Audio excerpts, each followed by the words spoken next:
Robots Radio. Games, lore, stories, community. Just press play.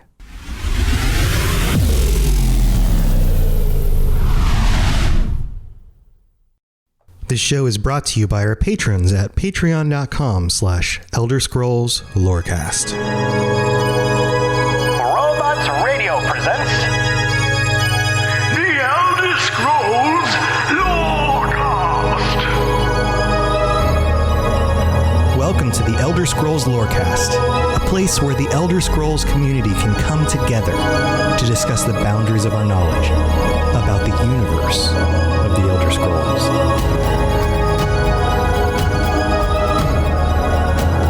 Welcome back, adventurers. This is the Elder Scrolls Lorecast. I'm your host, Tom or Robots, and I'm here as usual with my wonderful co-host, the all-knowing, all-seeing, all-conquesting, all-achievements-breaking Lotus of Doom. What's up, buddy? How you doing? I'm good. How are you? I'm doing well.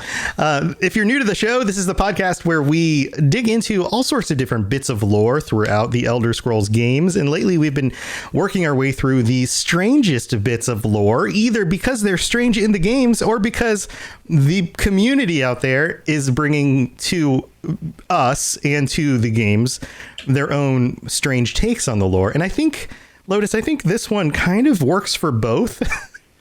And yeah, this one's definitely going to kind of cover the weird and wacky, but also totally a normal thing that you would kind of cover on a lorecast because it's pretty serious, serious, quote unquote. Like it's pretty canon. It's pretty standard. It actually outlines oh boy, this is going to get weird in this way. It outlines the story and or not of several of the games. The story and or not. Okay, so what are we talking about? We're talking about Dragonbreaks, friends. Dragonbreaks, the day that the dragon broke. The moments in the game where multiple things do or do not happen all at the same time, and then somehow time stops and also doesn't at the same time. These are the moments that you hear about in the games where all of the events for, say, the ending of a game or a past time period that was super crucial are said to have occurred and not occurred simultaneously. And it makes absolutely no sense to our temporal brains that only work in one timeline, in one direction at a time. And yet somehow all of this stuff crams in there together and creates this massive just inconsistencies. These are Dragonbreaks, and Lotus and I talk about these a lot. They come up a lot in the lore because they create these inconsistencies. They create these different variations on the way that things played out multiple ways, different times. And there isn't even a consistent list of what are actual Dragon Breaks and which ones are maybe Dragon Breaks or which ones are just misrememberings of events. So There's a lot to cover here. So we might, in doing some research for this episode, we might have to break this into 2 episodes. And just like a Dragon Break, it's kind of hard to figure out where we should begin talking and where we should divide up the conversation. So we're just gonna, Lotus, I think we're just gonna have to throw some stuff up against the wall, but I think we should begin, like we do in many of our regular episodes, with some of the official information, and we're going to go to the source, or at least to the best consolidated reference for the source, the UESP, and I'm going to pull just some references here, and we're going to start with that. How does that sound? That sounds like a great place to start, because this topic is going to get complicated, it's just going to get complicated. It's fine. Yeah. So we're going to start there. We're going to start with the most concrete bits that we can. And then we're just going to go from there, because who's to know where this is ever going to end up? Only the Elder Scrolls know. And even they don't know sometimes, but they do know. But they don't. Right. Hermaeus Mora might not even know. It depends if he's in the middle of a Dragon Break when he gets knowledge on something, to be fair. So, yeah, before we get started, one of the things I actually really like this being in the lore, because it gives you a way of kind of for their writers, it's definitely the ultimate MacGuffin of, how do we retcon something we need to change or a new writing direction we want, but it contradicts something else. It's a pretty good MacGuffin to be like, all right, we're going to just dig ourselves out of here with the Dragon Break. But they also don't abuse it to the point of anytime anything's weird, they're just like, oh, Dragon Break again. Like, because you could tire this out very quickly and then just like nothing matters. But in terms of making these games kind of your own feeling because you're the one who plays through them, the idea of a Dragon Break is just really neat. And I'll get into it after we go through like the actual stuff here. Mm-hmm. But I love how it gives you the ability to kind of explain why you see things the way you see things. And it's so open-ended, even in the series, where in some situations, multiple endings. Well, how do you choose a multiple ending game? Well, generally you have to canonize one of the endings. Having this exist literally canonizes the fact that you didn't all need the same ending to get to the next game. Like, all of them could theoretically be true and untrue. Right. Really creative for a way of writing that's just kind of like, yep, your choices do matter. Even if in some cases they kind of don't matter, we gave a reason why you get to still say you did what you did, even if we're not going with that. Right. And they don't overly use it either, which is I'm nice. glad they don't. Yes. Yeah. This could easily be kind of like Fragile Shark in chat says, like, they could easily just mash this button all the time and just say, oh, another Dragon Break, another Dragon Break. No, this is something that's rare. And the Dragon Break is a reference to Akatosh, the time god, the time Aedra, the lord of the dragons, that kind of thing, the dragon god of time. And because he's such a powerful being, the dragon doesn't break very often. There has to be something very substantial happening for this to occur. But let's get into some of the nitty gritty here. This is what the UASP says in the article about Dragon Breaks. A Dragon Break is a phenomenon where linear time is broken and becomes non-linear. Let that sink in for a moment. Let's just talk a little bit about physics, right? In our world, this is just briefly, in our world, we exist in 4 dimensions, right? 3 of which, like left, right, forward, back, up, down, we can move in 2 directions each, right? Left and right, forward and back, up and down. We can move left and right, forward, back, up and down. In the 4th dimension, time, we are constantly moving in 1 direction, forward in time, at a constant rate as far as we can tell. When time breaks, it is non-linear. That means no directionality anymore. It's broken. None of that happens anymore. And you cannot imagine this because we as human beings have never experienced it. And if we have, we wouldn't remember it anyway. Also, time doesn't work like that in reality. Yeah, as far as we know. And here's the thing. Think about reality. If somebody outside of time was constantly hitting a stop and start button on the time switch, we would never be able to tell. Nope. Because as far as we would know, we would be paused and then we'd be moving in and paused and moving again. But we're not outside of that frame to know that that's happening. So that could be happening all the time. We would never know that we'd be pausing, right? So even if this were to happen, we wouldn't know it. So it goes on and says, the dragon refers to Akatosh, the dragon god of time. The Dragon Break not only precedes significant changes in Tamriel, but challenges mortal comprehension. It is like I was mentioning, it challenges our concept of what we could even understand. It is a realignment of time and space in response to an event which takes the normal continuity of reality, which makes the normal continuity of reality impossible. So pausing again, just like during a Dragon Break, imagine you were just to put a pause on everything. Just like, imagine you're playing Dungeons and Dragons, right? And you have the entire tabletop of the entire world in front of you. You've got all the little figurines at every location that they're currently in, all the little battles, all the little people moving around. And that's Tamriel for everybody, the entire globe. And not just Tamriel, the continent, Nirn itself, all in front of you. And all of a sudden you were just pause it. And then you were to just pick up all of those pieces. And not only could you move them forward and backwards in time, but you could also move them forward and backwards in position anywhere you want, multiple times over, and hit the play button and then stop it and then move everything around multiple times over and hit the play button and stop it and move them around multiple times over, play button and stop it. That's what a Dragon Break is like. Yeah. That's pretty much. That's right. A really good kind of. Or another analogy would be, imagine you're playing Skyrim and you say you're saving the game. You save the game, you save the game, you save the game. And then you take one save game state and you load up like admin mode and you go into the code and you reposition all the NPCs exactly where you want them. And you even change what time it is in the game. And then you hit play. And then you save it again. And then you reposition all the NPCs in the game and change the time of the game, and you hit play again. And then you do it again, and you do it again, and you do it again. And you mix everything up, and then you save state all of that stuff and somehow combine the save states of all of those things into a final save file that remembers all the events of everything that previously happened, but then rectifies a single location for everybody in some sort of final location that everybody can then move on from. And you hit go. So it's like this person ate a block of cheese and also killed this person and also fell asleep and also saved, somebody from bandit on the road all at the same time on the same day at the same moment.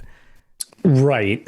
And it's funny just because I always love viewing the idea of the games like that in like a weird, the games themselves are kind of like very fourth wall breaking when you get to some of this, which I always think is kind of neat because it's like theoretically your game and your experience through it is clearly not the same as mine. Like most likely we played our games at least somewhat differently. I would guess massively differently, as I'm kind of a psycho when I play these games.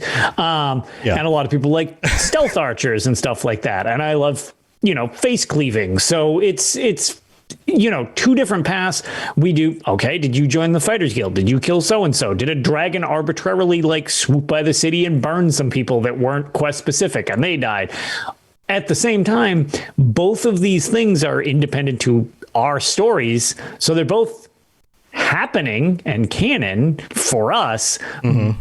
But at the same time, they're different from each other, even though it's the same depiction of these events. So I love the fact that the games themselves are almost like a form of a Dragon Break. So it's right. Weird that the story itself kind of ties into like you playing the game. I've just thought that's like a neat thing. Yeah. Yeah, those people both were killed by a dragon that attacked their town and weren't at the same time. Your Dovahkiin got every achievement in the game, and mine was just a really good stealth archer at the same time. Yeah. So it goes on and says, the chaos which ensues is a refrain from the chaos of the Dawn era. So before there was time. The area that is noticeably affected and the length of that interval measured in the areas not apparently affected varies with each Dragon Break. So the zone of effect can actually be very limited in scope or entirely extremely large. Historically, the cause is often attributed to mortals manipulating divine matters. So often this has something to do with mortals tinkering powers beyond their control. Does that all make sense? Are we in the clear here? Because we all on the same page. We're all on the same page. I feel like this is, I feel like this is good so far. This is condensed for being insane, being super weird. Weird. Right. Yes. Yeah. Okay. So now there are only 3 actual known confirmed lore confirmed in the games, actually confirmed Dragon Breaks. Anything else is speculation. And that doesn't mean that they aren't Dragon Breaks. It just means that they are more speculative. There's the Middle Dawn, and then what the UESP calls the Rubble Butt, Butte, and then the Brass God. Of course, the brass god refers to the Numidian. So the Middle Dawn is the period in the First Era, which is thought to have spanned about 1,080 years-ish between the 13th and the 23rd centuries of the First Era. This has to do with... well, here, let me just read the article for you. It says, a sect of the Alessian Order, the Mercati Selective, is said to have caused the longest known dragon break, known as the Middle Dawn, or colloquially as the Dragon Break. This was the original one and is the largest, which is thought to have spanned 1,080 years from the 13th to the 23rd century in the First Era. Now, can you imagine losing 1,000 years to the chaos of what a dragon break actually is? That sounds insane.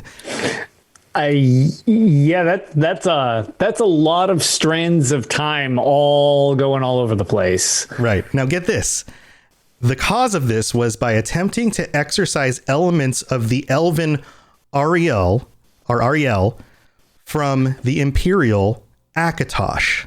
And you have to go back to our talks about the divines, Ariel being more of the elven perspective and connection to the elvish pantheon, and Akatosh being more of the imperial understanding. And this goes into all of these different concepts of like, were these two individually different deities? Were they merged together as one? Was there some sort of actual connection between the two? How did this really work?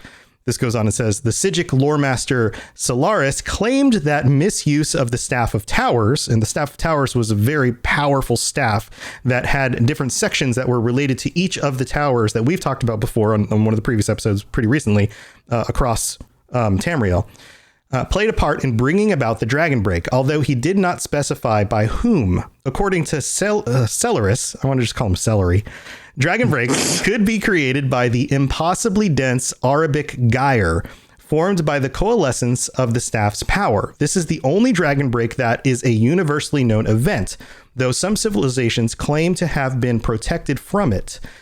Nemoli, the blue star, a Magnagi associated with untime events, grew bright enough during this dragon break to be seen in the daytime sky.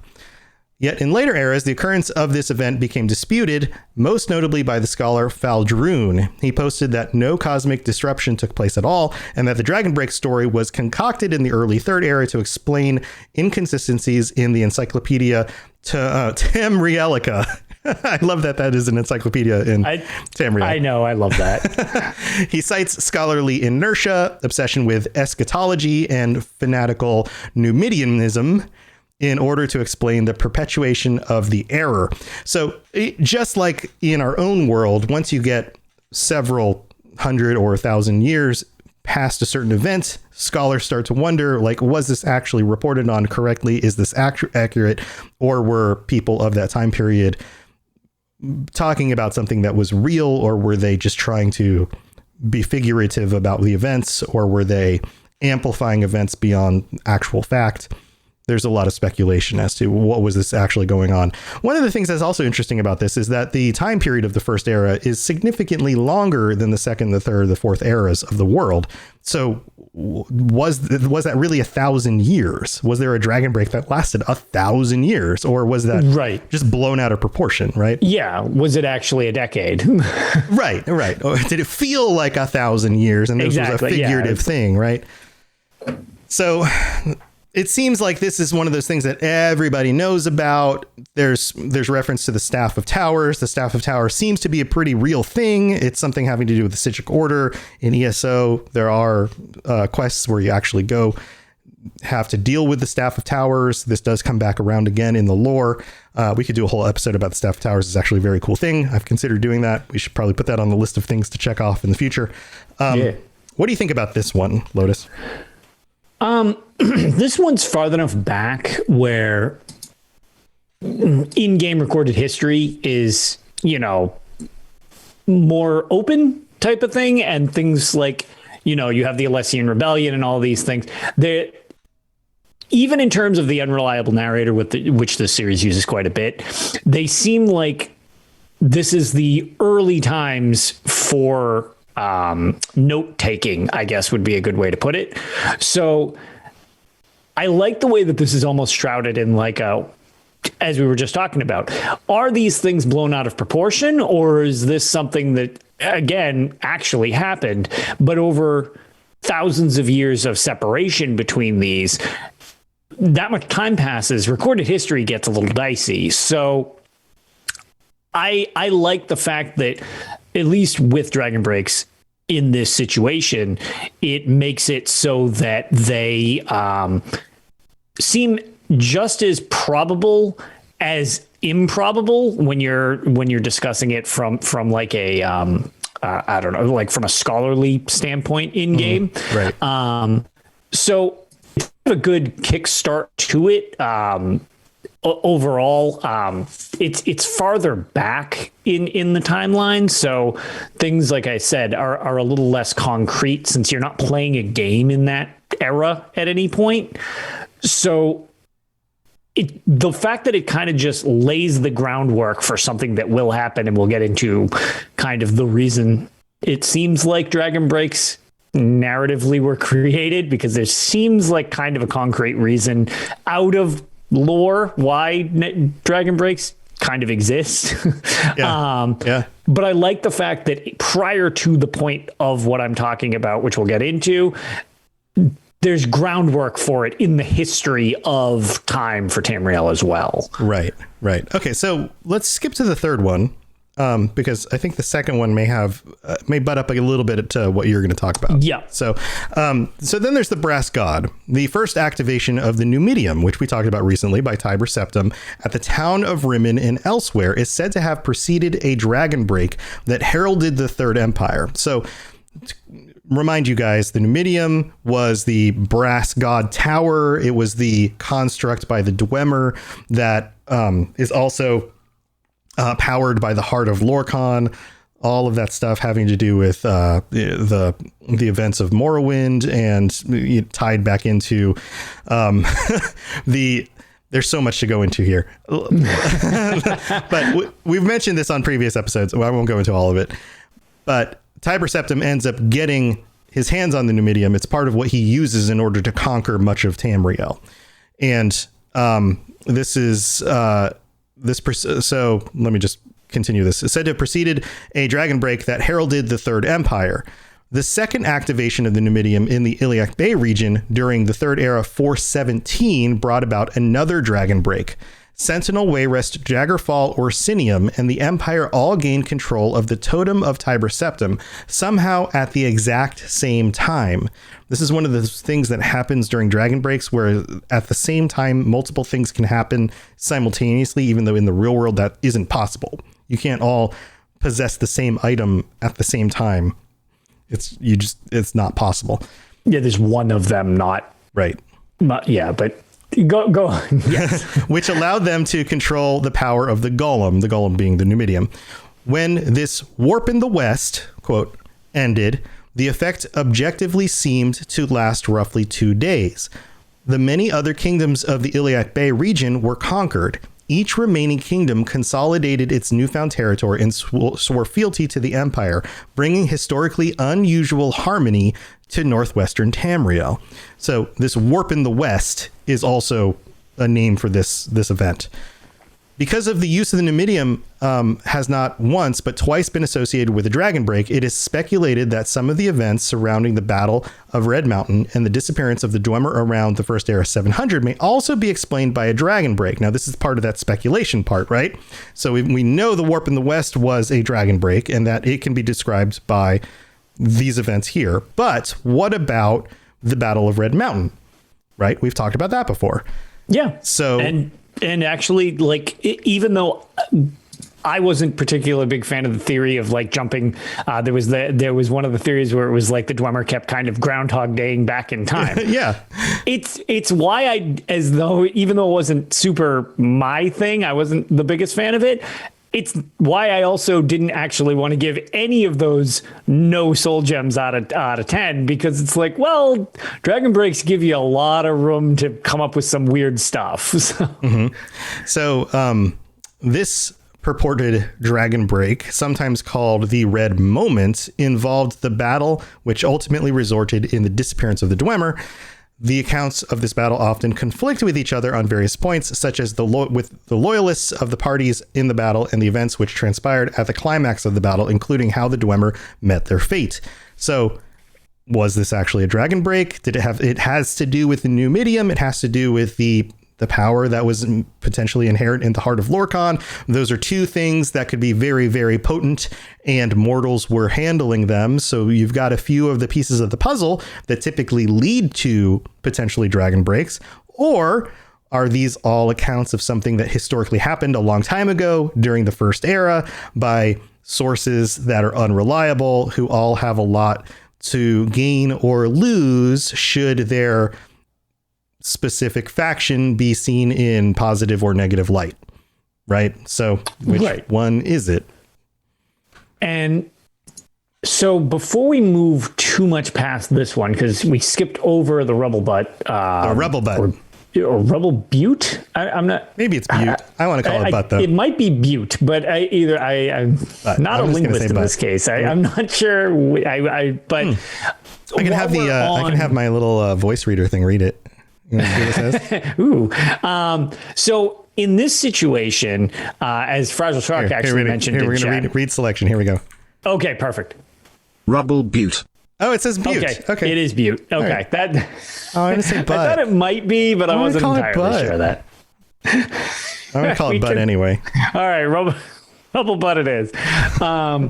So the situation that I wanted to make reference to of why this concept kind of was brought in, Fragile Shark actually had mentioned it in chat as well, where the end of Daggerfall had multiple endings to it. Yes. And that was great in and of itself, but moving into needing to make another game or several more games, which maybe at the time they weren't aware of how long this would go, especially with a couple of games. Probably not. Probably not at all. They're probably just hoping to get a sequel at that point. Correct. Yeah.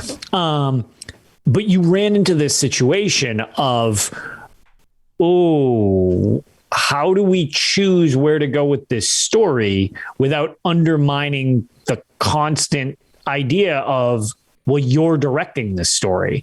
Mm-hmm. It's a little weird. I mean, it's not unheard of. Other games have done that, but they kind of created this concept of dragon breaks to make all endings canon and simultaneously not canon at the same time. So it's like, yeah, it's yours. Oh, look, there's a whole bunch of things that both happened and didn't happen and all happened simultaneously, pretty much. Yeah. Which like I had mentioned, I like that.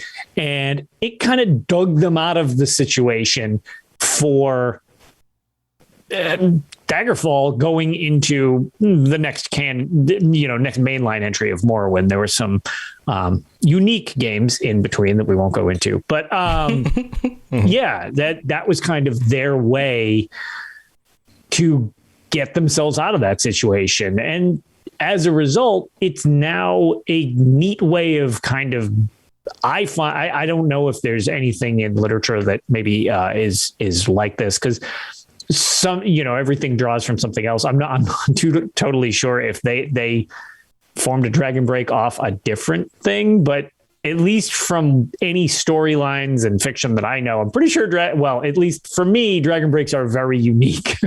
Mm-hmm. Yeah, I think they're, for the most part, unique. I can't think of too many other stories I'm aware of where time itself breaks and then you get multiple things happening simultaneously and being just justified as like, no, that's fine. It's okay. Like, yes, there's inconsistencies and complications with that. And that's what we want. Like, most authors try to solve that. But in this case, it's like, no, the truth is that, yes, things happen simultaneously. Like, that's rare. I think it's rare to just say, yes, the impossible happened and there is these are both things, and also neither of these are things. And right. And that, yes, that's okay. That's very rare. Well, tell you what, we're going to get into the Rebel Butte, but in a second. And Lotus has a theory of his own that he's going to, well, it's not just your theory, but it's something that's this is based on other stuff that I just have now kind of adopted and I thought too much on. So so we're going to get into that in the second half, but we need to go thank our patrons. So we'll be right back. The skies are marked with numberless sparks, each a fire and every one a sign. Ahoy there, ye landlubbers! Avast! My name is Captain Logan, and I'll be your guide out on the Sea of Thieves. If you love the idea of stealing treasure, cutting down cursed skeletons, fighting off krakens, and raiding forts filled to the brim with shinies, then Sea of Thieves is the game for you. Join me each week as I dive into the news and bring back the nuggets of information that any sailor worth their weight in salt would desire. You don't have to be a pirate legend to gain access to my podcast. Just search for Keelhauled, a Sea of Thieves podcast in your podcast app of choice, or head over to robotsradio.net or captainlogan.podbeam.com and get ready to set sail for adventure. Arr. All right, so we need to thank our patrons. Thank you to our patrons and for our stream people for their patience with my internet going out, especially Daniel O and Noodle Al Dente. And thank you to all of our other patrons. You guys are nuts. Thank you to all of you guys also for the positive response to the new merch that you can get on the Patreon. There's a bunch of awesome shirts. I am doing Daedric symbols on the shirts. They're big Daedric symbols with cool textures behind them. If you sign up or are currently a tier 4 or higher patron, you will get shirts for the Patreon. The prices did not change, so you're just getting more for your donations, which is super cool. And if you are a tier 3, you'll be getting stickers with those. So if you aren't at those tiers yet, you can upgrade and get those. And if you aren't a patron yet, you can still sign up in order to get those as well. Once we get through all of those shirts and stickers for the year, you get one every 3 months as long as you maintain your Patreon subscription. And once we get through all of those will be limited, and then you won't be able to get those designs again, and they will never go up on the Robots Radio store. They will only ever be for patrons. And then we will have the next series of designs that will come out, and eventually we'll get through all of the different Daedric Prince symbols. So if you stick around long enough, you'll end up with a shirt with each of the Daedric Prince symbols on it, which is going to be super, super cool. So I'm very excited about these. I'm tempted to get myself one for each of them.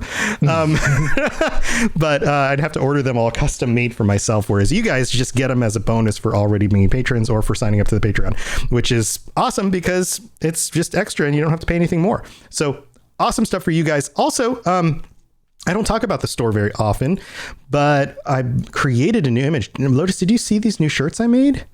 Did you see this? Oh, yeah, I love some of them. Did you see the new? No, the one with the words. Did you see the words one? Yes, I did. I need to pull it up. It's in the Discord. It's in the Discord. I need to pull it up. That's the one I know of. It's in the Discord with the words on it. So I made a lore shirt. This one says, where? Oh, there's so much stuff on here. I'm going to open it up. The Discord tends to be a tad busy. It's a little busy on our Discord. By the way, if you haven't been on our Discord, you should go on our Discord. So there's a Elder Scrolls Lore Master shirt that I'm pulling up right now, and it's going to go up on the screen. So it says, I'm a dragon slaying, Daedra worshiping, Magicka casting, Khajiit loving, Skooma stealing, Dark Brotherhood creeping Elder Scrolls Lore Master, and has a picture of a head with a scroll in its head instead of a brain. Mm-hmm. And this is on the Robots Radio store, which you can get to if you just go to robotsradio.net. There's a link at the top for that. And it's up on the store. Also, if you are one of our patrons, I believe at tier 2, you even start getting discounts on the store, which all the discounts are pinned to the patron channels in the Discord. So if you don't know where those codes are for your discounts, they're all pinned there. So you can even get those. But man, I love this. This is another one of those shirts I just want to walk around with. I want people to be like, you're an Elder Scrolls lore master? I was like, yes, I am. But man, I want people to be like, you're a Khajiit loving skooma stealing dark brother creeping Elder. Like, absolutely. As you're picking their pocket. Yeah, as I'm picking their pocket. So anyway, I've had so much fun designing these recently. I hope you guys enjoy those. But yeah, just had to talk about all that stuff. But more than anything, thank you guys for helping to support the show, for leaving reviews and comments and all the stuff that you guys do to help support us. We really do appreciate it. And if it wasn't for you listening to the show and being here and joining us live and doing all the things that you guys do, we wouldn't be in the top 1% of podcasts globally. Again, it's just amazing. So thank you for all of your support. You guys are absolutely the best. We love all of you. Thank you so much. Yes, you're entirely brilliant. Conquering madness and all that. Blah, blah, blah, blah, blah. All right. So we're back. So let's talk about the Rubble butt. Butte butt. Okay. I think for the sake of it, it may be pronounced Butte, but you clearly want to pronounce it butt. So I think it's just now officially Butte butt. Should we have, I'm going to have my guest here read it. This is beautiful. This is my guest. This is the SCP bot, Kevin, from the Learn About SCP Foundation podcast, which is on the network. Kevin is guesting on the show today. He does his own podcast where he talks about the SCP Foundation. If you don't know what SCP Foundation is, it is a wonderful organization that keeps us all safe from anomalies, we'll call them. And if you want to learn more about that, then you can look up Learn About SCP Foundation. Kevin is an AI. He's a bot, and he's been leaking this knowledge from the secret source. And he's is a good buddy of mine. And he works with these two guys, Stu and Larry, and he tells us about their the things that go on at work. And at the beginning of each of the articles, he kind of gives us a little bit of background, and he also is lonely and wants to be your friend. So you should go look it up. It's absolutely wonderful, and he's not clingy at all. So here he is to read this part of the selection about the Rubble butt. Rubble Butte edit, circa 2E582. The Breton noblewoman Lady Edwidge stole a copy of the text Vindication for the Dragonbreak from the Mages Guild in Hallin's Stand. She managed to convince an orc novice named Gagda to let her borrow the book, and then fled to the ruins of Rubble Butte, an ancient Aelid complex located near Nilata in southern Bangkorai. She and her supporters sought to turn back time several years in order to change the course of history and ensure Edwidge became Queen of Bangkorai rather than Artsela. The nobles managed to emulate the ritual performed by the Maukati Selective and turned back time a few hours, but ended up creating a time trap within the ruins by trying to extend the ritual further. I love how he pronounces some of the names in this. He does it so effortlessly, though. It sounds very convincing that I've just now think that I'm pronouncing a lot of things much more wrong than I was. Yeah. Okay, here's the next paragraph. Let's see how he does with this one. Unbeknownst to the nobles, Gagda had tracked Edwidge down to Rubble Butte and had entered the ruins in search of the book to avoid being kicked out of the guild. However, he also became stuck in the time trap. The Vestige subsequently entered Rubble Butte and agreed to help Gagda recover the book from the nobles. The Vestige fought through the nobles before reaching Lady Edwidge and killing her, recovering the book in the process. However, upon reading Edwidge's notes, it transpired that she had anticipated her death and was stuck reliving the same few hours over and over again. The Vestige returned the book to Gagda, but the cycle simply began anew. Gagda would repeatedly request the recovery of the book, and Edwidge and her supporters would repeatedly be slain in order to recover it. 10. The Vestige was not caught in the time trap and was free to leave Rubble Butte, but the ultimate fate of those trapped inside is unknown. He says 10. 10 is stop reading, Kevin. We're good. He says 10 because that's the reference to the bottom of the page. Yeah, that was the reference number. Also, so interestingly, I did not know this. This actually, I referenced it a little earlier, but I was a little thrown off on how the drummer would just Groundhog Day themselves over and over again and never seem to, like, they progressed somewhat, but it seemed kind of weird that, well, I mean, I actually kind of forgot that this was a thing. Yeah. So, that one should get some bonus soul gems retroactively, maybe, because this is something I didn't realize. So I think I was too stingy on the soul gems last episode. Yeah, I mean, I guess there's precedent, or at least post-cident, for this? Well, pre-posted it because we're in Dragonbreaks. Yeah. Okay. Yes. And I guess this counts as a Dragon Break, sort of. I mean, it's almost like a micro fracture in time. Right. It's a very, very limited, specific kind of Dragon Break. It's like, it's almost like a anomaly in just one specific area, which is getting even weirder. yeah, but it's like a Deathloop just came out. This is like Deathloop happening in like one little quest line. This is like a glitch in a game where you feel like you finished the side quest, but the side quest keeps popping up again. Well, it is a Bethesda game, so it's a feature. We don't use glitch. Yeah, but that's kind of what this is. But it plays into this idea of somebody like dealing with powers beyond their knowledge or ability, kind of throwing themselves into this. In this sense, it's more like a time loop than a break. Yeah, that's true. It's very strange. I kind of forgot about this little part of the quest. Mm-hmm. But the other thing here, because I don't know, there's too much else to say about this, but it does happen in the second era, 582, which connects to the theory that you're going to be sharing. Mm-hmm. So to say that something like this on a very small scale is in effect during this time period may have a larger implication to the theory that you're sharing, which why don't you go ahead and share that? All right. So the theory that I'm sharing, I tried to find because, I've been playing ESO for a long time and people were in it before even I was. I played the beta, but I actually did not like ESO when it was in beta or even when it first launched. It was not my thing. And I figured maybe if the game stabilizes, I'll jump into it and just do the story. And then surprise, 7 years later, I'm like super into the game. But right. From the beginning, the Elder Scrolls Online is a prequel to the rest of the series. So you're actually before the start of the previous ones, and it deals with the time period of the Interregnum, which one of the things about this is when time wasn't really recorded that much. A lot of the documents were burned because of the whole chaos with the Imperial City happening at the time. And it was kind of unique for the Elder Scrolls Online to choose this time period and kind of retroactively fill in this chunk of history that was even more undefined than the undefined parts of the series. The series is up for interpretation a lot, and this is a point where recorded history kind of got thrown in the dumpster. So it was like they had a lot to work with without necessarily nuking too much going forward.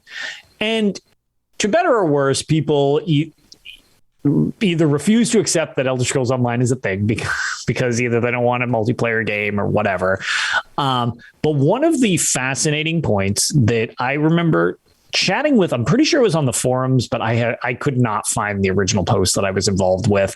So this was just kind of I'm going to just credit the forums in general who told me about this, and then just me ruminating on it and just kind of coming to what I like to believe when it relates to Elder Scrolls Online is the idea of, we were mentioning that overusing the concept of a Dragon Break isn't the greatest writing. Like if you're going to just, it's a Dragon Break, that's kind of like not the best way of digging yourself out of writer's block.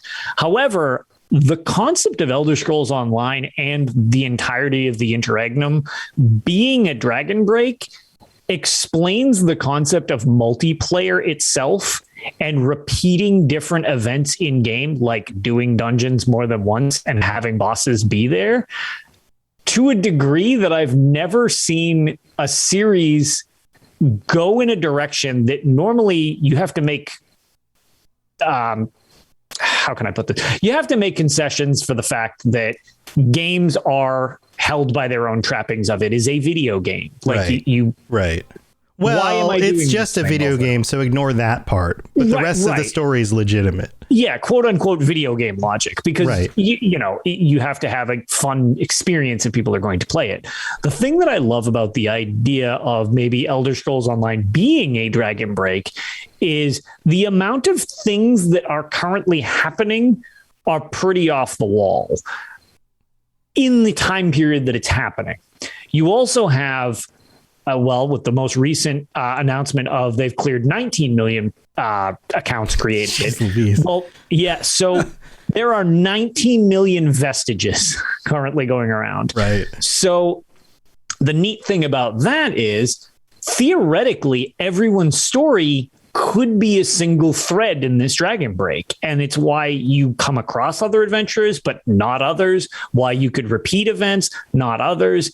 And it essentially canonizes your character without needing to acknowledge your character later on. So having a prequel that you're so important in as the vestige and these things happening, and one of the big hold-ups at one point was during the Elsewhere event. People were like, why don't people remember dragons if that was a big thing? And there was some misremembering that dragons actually were never said to be extinct in the series. They had gone into hiding largely, and people mistook that as, well, dragons were all dead until Sky. Well, that's not true, but it is kind of weird that for the most part, dragons popped up and kind of ran amok for a while. That seems like something most people might remember.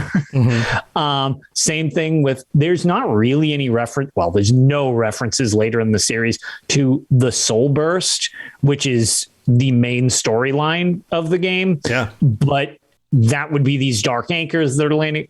All of this could kind of basically be a thing, but also not be a thing at the same time when you've got these Dragon Break ideas. So I love the idea that the concept of a Dragon Break makes the multiplayer aspect, we're essentially playing out all these different threads because none of us play it the same way. Some of us interact with each other. Some of us don't. The other thing that I, finally just personally always thought was neat was one thing that is referenced later in the series is the fact that as the Longhouse Emperors are deposed, but before any type of semblance actually came about, where we had like a more centralized empire, there was mention of, the turmoil over, people are just basically being kings of their own thing, and then they're just immediately eliminated and stuff like that. That is Cyrodiil. That is literally the PvP zone of the game. Like that is the explanation of what's happening. So it's kind of neat that you get crowned emperor, but it's in a campaign, and then that campaign can be destroyed, and you're outdone because somebody else scored more points than you on the leaderboard, because that's how the emperorship works in ESO. If you're first place and the imperial ring gets taken, you get to be crowned emperor. But it would explain there being so much influx in emperors. Granted, there's like at this point, the game's been going for 7 years. There's a lot of emperors and empresses, but just the fact that they kind of were if this were a thing, it gamifies the unique writing around Dragon Breaks. So essentially the split timelines become the game at the same time, which I just love from that perspective, because so much of it, you usually would have to be like, well, it's just a game. It's just a game mechanic, where the game mechanic becomes also part of the story, which is kind of neat and different than you'd normally ever deal with a video game story. Yeah. It's so the other cool thing that it allows is a story that becomes, and they haven't really leaned into this too much, because most of the expansions allow for the player to kind of save the day. Yeah, you're usually the hero. Usually the expansions end with, yay, you saved the day, the good guys won. But there's this looming threat. Yay, you saved the day, the good guys won. Oh, but there's another looming threat. Mm-hmm. But if they really wanted to bring this to some sort of really catastrophic ending and really raise the stakes at some point, they could, which could be a lot of fun for an MMO, because an MMO, this game isn't going to last forever. There will come a point where the game will be aged to a place where it's just going to have to wrap up, and they're going to want to move on to something else. And it'll be sad. There'll be a moment where tears will be shed, but there will come a moment where, who knows, maybe they'll want to do ESO 2, or maybe they'll want to move us into whatever is the next cool, big, massive multiplayer thing that it functions in a different way. Whatever that is, I can't, look forward, who knows, 5-10 years from now, whatever. And hopefully it lasts at least the next 5 years, but let's say 10-15 years from now, whenever that is. Yeah, I was going to say, and trends seem to dictate that this game will be going for a while, but it'll go for a while. Eventually this has to end. Everything eventually has to end. Right. But we're going to want more. We're going to want more Elder Scrolls in a massive world where we can all play together. We're going to want whatever the next iteration of this is, right? In order to get that, there has to be some sort of cataclysm, I would think, some sort of world-rendering ending to it all. And what's cool about that is that you could build that and then bring in the Dragon Break ending that makes it all okay. Yeah. You could have a world that is basically torn asunder, and maybe it ends where it all starts, with Molag Bal's invasion coming full circle and actually working. And then there's the end of the Dragon Break, which finally wraps up, and then everything's back where it was, where it started. And then leads you into recorded history again, right? Or and all of a sudden we're back in recorded history, back in concrete recorded history, and a lot of the stuff that happened isn't remembered, or is remembered only by the few or the wise, or something like that. And the things that the world learned through the Dragon Break are hidden away in archives, or whatever. I don't know. There's things that you could play with for that. That's the beauty of Dragon Breaks, is that exactly you could turn it into whatever you want, and it could be very cool in the end.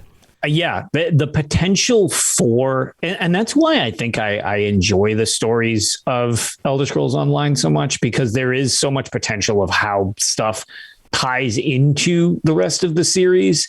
And some of them, I like the different chapters and seasons and all other methods that they had. Their chapter season thing is really kind of working for them. So that's the most relevant. I like them to varying degrees. I haven't ever disliked one yet, but some of them I obviously like more. Some of them I like less than others. But it's neat that they kind of are exploring all these different things in this kind of compressed time period. So just having the potential for them to tie all this in and have all these dramatic things, but it explain, later on, it could explain why not all of these things are remembered so dramatically or so much the same. Is there a reason, dealing with the current Blackwood story, is there a reason that people don't remember as much about this attempted Daedric portal invasion as opposed to it gets upgraded to Oblivion Gates later on? They didn't learn. Is there a reason that more wasn't learned? There's just so many different things that you could glean from this. I just think it's really neat and makes the game feel more impactful to the series as a whole, rather than here's a multiplayer thing here just so you can play with your friends, which it very well could be that too. But the idea of Dragon Breaks makes it feel like it doesn't have to be that if you don't want that to be how it is. Right. Yeah. So I think it's a cool idea. I'd love to hear what some of our listeners think. So like we mentioned before, the Robots Radio Discord channel, it's a busy, active group, but we'd love to hear your thoughts on this. Yeah. If you think that this works as a description, if you think it's a cop out, I'd also love to hear that explanation too. Which has been a thing that other people have said, or why they refuse to kind of acknowledge ESO as a canon game. They're just no, this is just a multiplayer cash in or whatever. That's totally fine too. I mean, do you think that's the reason for it, or do you like it being part of the series? It's kind of just up to you what you think. Yeah, I think any explanation that has a good reasoning and is well thought out is a welcome addition to the conversation. I don't know that we're ever going to get to the right answer, because these things don't have a right answer. They just have interesting perspectives from both sides. And I think that that's what adds to the conversation. It's fun to see both. And it's fun to kind of just weigh the options, you know.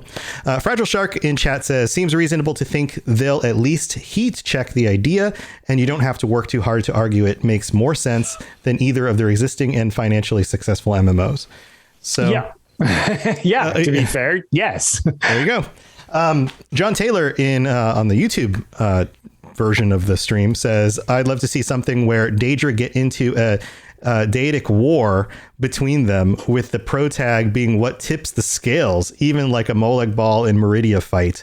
Maybe you side with one or something else. That would be really cool. Yeah, there's a little bit of that happening in the Somerset expansion. There's a little bit of some of that goes down, which is cool. So if you haven't played that, get into that. It's pretty cool.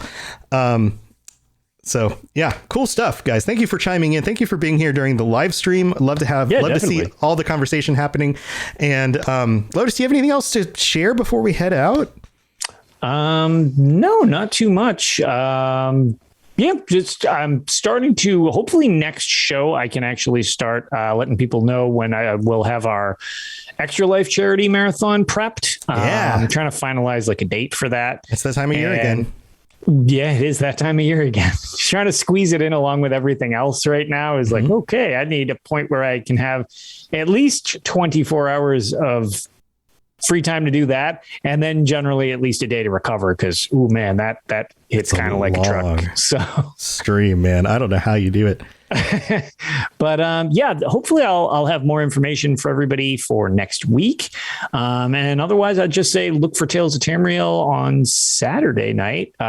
We've had some scheduling issues with Ark actually starting his new job. So hopefully we can get back on track for that too. Yeah, he's gone back to programming games. Okay, well, good for him. I didn't know he went back to that. He just started. It's literally just started, but he's been like in flux.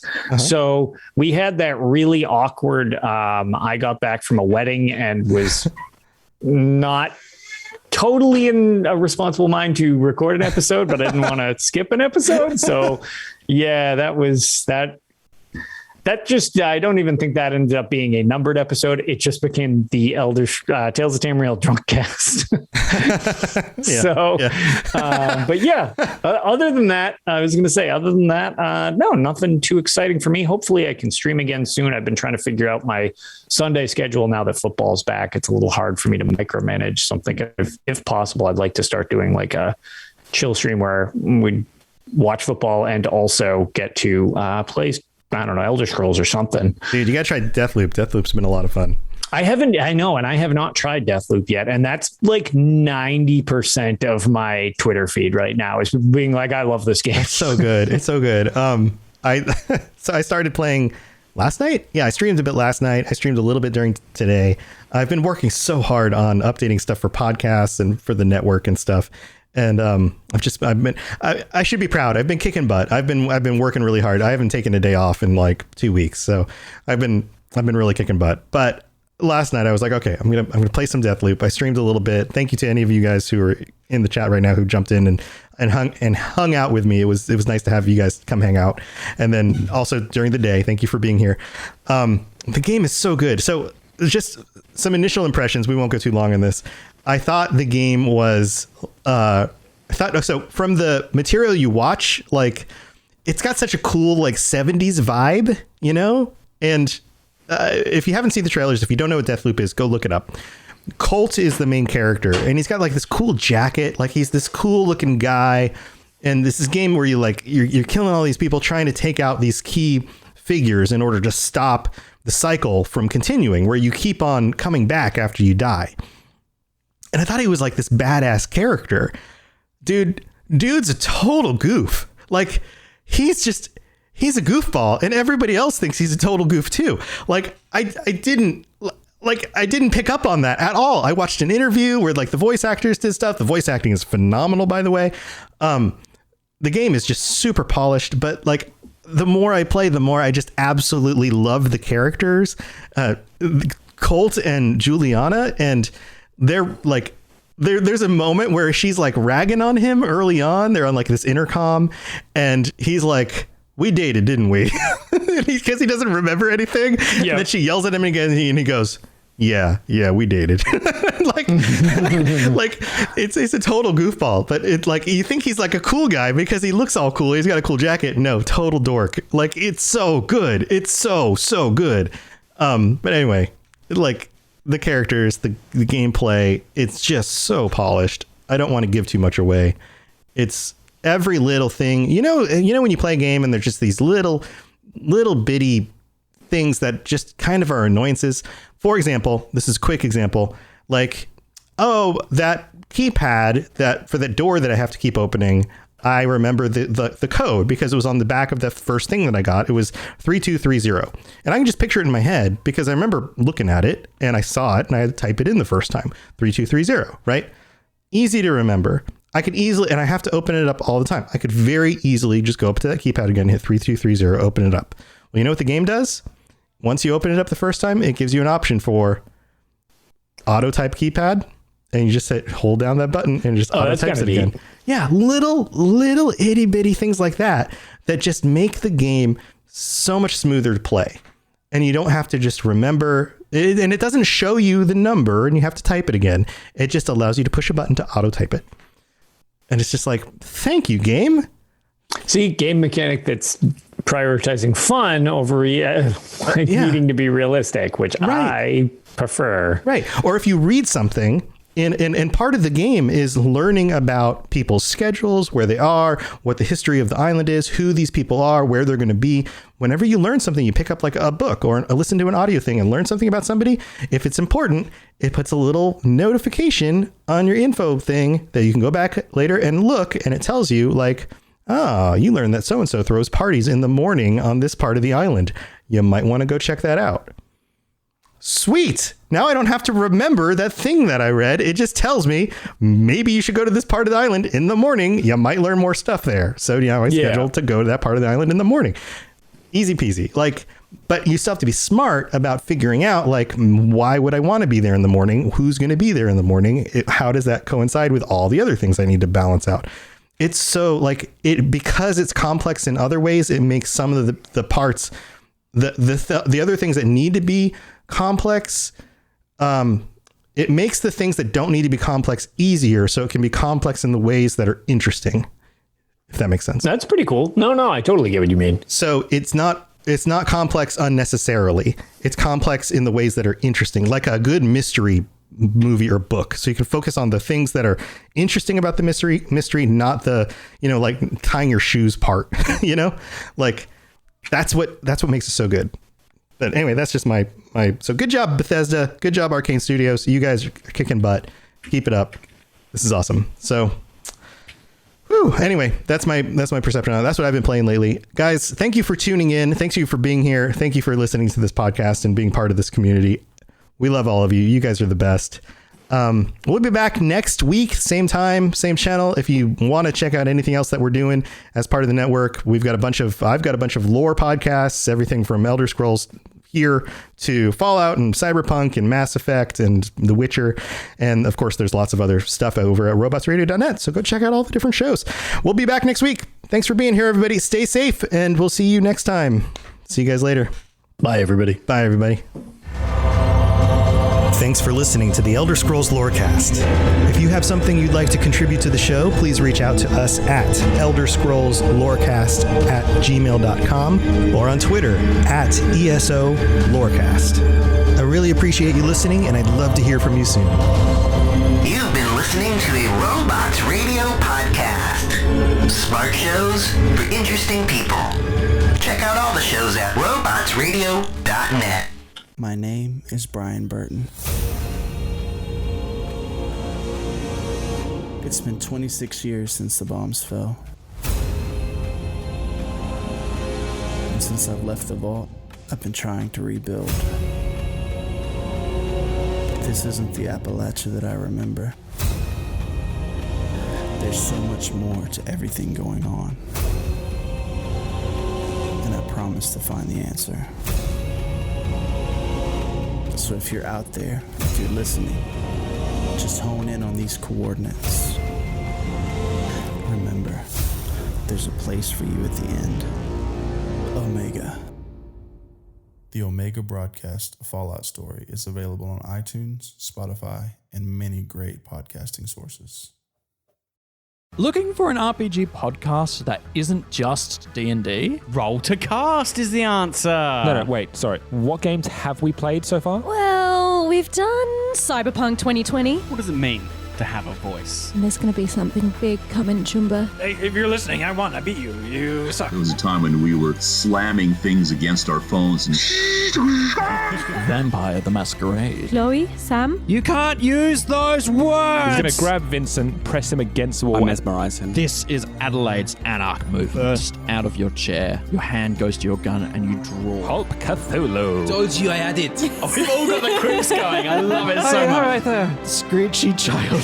My favorite daughter. Maybe after what we just seen, we're feeling a bit trigger happy. And the new Cyberpunk Red. Babe, you're good, but we're better. Thought maybe you might be able to give me a counter offer. Dos Vidania. Straight through his neck. I don't see bone either, but I'm not gonna look. My leg's fine. I always knew you wanted to fly, kid. Come find me. Roll to Cast. ROLE. A new game every season. Original music. Original stories. Interviews with the creators. And delightful Aussie accents. Listen to us on all good podcatchers. Even support us on Patreon for bonus content. That's Roll to Cast. ROLE. Come discover a new world. Hey, all you wannabe raiders out there. It's your bestest girl, Rose, coming at you from top of the world. Now, it's time for your local traffic and weather. Well, looks like almost everyone's still dead, so traffic is at a standstill. And now a word from our sponsor, because they're totally not bribing me with massive amounts of chems or anything. Seems as the stuffed shirts are back at the White Springs playing games with that total loser Modus. But hey, if that's your thing, whatever. So if all you squares wanted to hear more totally sort of, but maybe not boring stories about rebuilding Appalachia and being all goody two-shoes, definitely not raiders, check out this thing they call a podcast, the Modus Files, whatever that's supposed to be, on Spotify, iTunes, and wherever else you listen to those things. Double ugh, they are not paying me enough for this. Till later, this is Rose. Raiders rule!